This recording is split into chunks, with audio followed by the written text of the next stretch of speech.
बिस्मिल्लाहिर्रहमानिर्रहीम। अभी हम ट्रांसलेट करेंगे लेसन नंबर 8 क्लास 6। लेसन का नेम है द रेनबो। रेनबो कहते हैं बेटे कौसे कज़ा को। बारिश के बाद जो आसमान पर एक एरो टाइप बनती है मुख्तलिफ कलर से, उसको रेनबो बोलते हैं। आपने देखी भी होगी अक्सर। ये ट्रांसलेशन स्टार्ट करने से पहले अगर आपने बेटा इस चैनल को सब्सक्राइब नहीं किया तो काइंडली चैनल को सब्सक्राइब कर लें और वीडियो को शेयर ज़रूर कर दिया करें ताकि ज़्यादा से ज़्यादा बेटे और बेटियों तक ये वीडियोस पहुंच सकें और उनको भी इनसे फ़ायदा हो सके। एज़ यूजुअल ट्रांसलेशन स्टार्ट करने से पहले एक और बात कि जो प्री रीडिंग में हमें पूछा गया होता है या क्वेश्चंस का आंसर करने के लिए कहा गया होता है, तो पहला इसका क्वेश्चन ये है कि read the title of the poem and tell what this poem is about. इसका टाइटल आपने पढ़ लिया होगा, जैसे आपको मैंने बता दिया रेनबो है और ये किस बारे में है, कहते हैं ये बताएं। ठीक है, तो डेफिनेटली हम जानते हैं कि ये रेनबो के बारे में है। How many colours do you find in rainbow. Rainbow के अंदर आप कितने कलर्स जो हैं वो आपको मिलते हैं, ये आपने लिखना है। आपकी जो भी राय होगी इस बारे में आप खुद से राइट करें। पहला क्वेश्चन भी मुझे आपको आंसर नहीं देना चाहिए था, आप खुद से राइट करें। वो सही गलत इस मैटर नहीं करता मेरा बेटा। हर एक लेसन को स्टार्ट करने से पहले जो भी आपसे पूछा गया होता है उसके जो आंसर्स हैं वो आपने अपनी सोच के मुताबिक देने होते हैं। तो अभी स्टार्ट करते हैं इस लेसन को ट्रांसलेट करना। सबसे फर्स्ट लाइन इसकी ये है कि boats sail on the rivers. Boats कहते हैं बेटे किश्तियों को, सेल का मतलब होता है कि तैरती हैं, ऑन द रिवर्स दरियाओं में। ठीक है, जो कश्तियाँ हैं वो दरियाओं में तैरती हैं। एंड शिप्स और जो जहाज़ हैं सेल ऑन द सीज़, वो समंदरों में तैरते हैं। ठीक है, अब देखिए कश्तियों की बात की गई है तो रिवर्स की बात की है। कश्ती छोटी होती है तो रिवर की बात की उसने। इसी तरह जब शिप की बात की, वो बड़े होते हैं शिप्स, तो वो किस में उसने कहा कि तैरते हैं सीज़ में यानी दरियाओं में।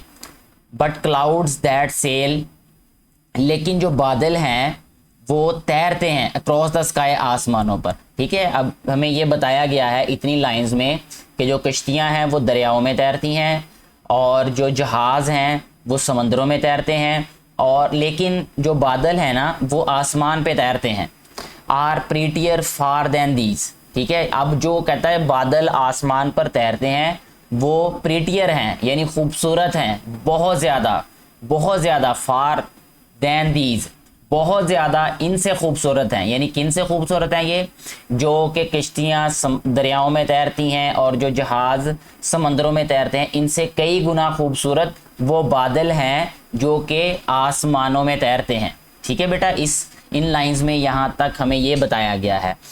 देयर आर ब्रिजेस, ब्रिजेस कहते हैं बेटे जो पुल होते हैं। ऑन द रिवर्स, दरियाओं के ऊपर पुल होते हैं या पुल हैं। देयर आर, ये देयर जो है ये वही वाला देयर है जो हम किसी चीज़ की मौजूदगी के लिए यूज़ करते हैं। ठीक है बेटा, there are bridges on the rivers, दरियाओं पर क्या होते हैं, पुल होते हैं।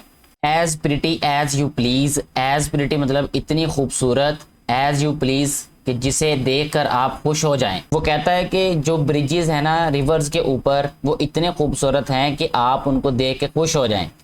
बट द बो, लेकिन कमान बो का मतलब होता है झुका होना, या जिसको कमान भी कहते हैं, तीर कमान का पता होगा आपको। उसमें जो कमान होती है ना जिसमें तीर डाल के चलाया जाता है उसको बो बोलते हैं। ठीक है, यानी इस टाइप की। द बो दैट ब्रिजेस, ब्रिज का मतलब बेटे पुल होता है, लेकिन यहाँ पे हमने इसका मीनिंग लेना है कि जोड़ने वाला। वो दैट ब्रिजेस हेवन, जो कि आसमान को मिलाता है। ठीक है, जो आसमान तक पुल का काम करता है, ऐसे भी हम कह सकते हैं इसको, आसमान को मिलाता है या आसमान तक पुल का काम करता है। बट द बो दैट ब्रिजेस हेवन, वो वाली कमान जो कि आसमान तक सड़क का काम करती है या पुल का काम करती है। एंड ओवरलुक्स द ट्रीज, और ओवरलुक्स द ट्रीज जो कि दरख्तों के ऊपर से नजर आती है। ठीक है, ये कौसे कज़ा की बात हो रही है, रेनबो की बात हो रही है यहाँ पे। एंड बिल्ड्स अ रोड, और एक सड़क बनाती है। फ्रॉम अर्थ टू स्काई, ज़मीन से आसमान तक। ठीक है, it's prettier far than these, ये बहुत ज़्यादा खूबसूरत है इन सब से। ये कौसे कज़ा की बात की जा रही है सारे पैराग्राफ्स में, सारी लाइंस में। जो हमारे पास रेनबो होती है इसको कौसे कज़ा कहते हैं। ये सारा लेसन इसी के बारे में था। मुझे उम्मीद है कि आपको ये ट्रांसलेशन समझ आ चुकी होगी। Thank you very much.